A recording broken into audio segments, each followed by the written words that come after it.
The warning power steering faulty in a Peugeot 308 is a common problem that is very often connected with electrical issues. But before you dive into the forums and read about tons of different cases, you need to check the easiest things. First of all, the Peugeot 308 uses a hybrid of hydraulic and electric power steering, so the system is quite complicated. It may throw this warning when something is wrong with the power fluid levels, like it's too low or too high. So check this first. Then the system relies heavily on the electrical power in the system, so a failing battery or alternator will cause this issue. Checking the battery with a load tester is another pretty simple thing that you may do.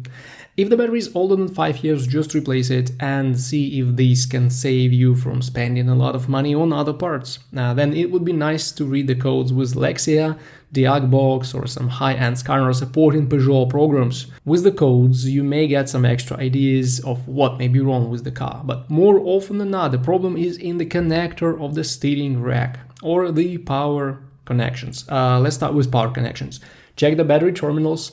Battery ground connection, which you may track from the negative terminal cable, is connected to one of the metal body parts. Then also open the power fuses on top of the battery and have a look at them. If you see any corrosion or contamination, take off and clean the fuses thoroughly or even replace them. Checking and replacing the connector on the steering rack is probably the last thing you should do, since it's not a DIY job, but it's much cheaper than replacing the pumps or electric parts of the steering system. So give it a go anyway.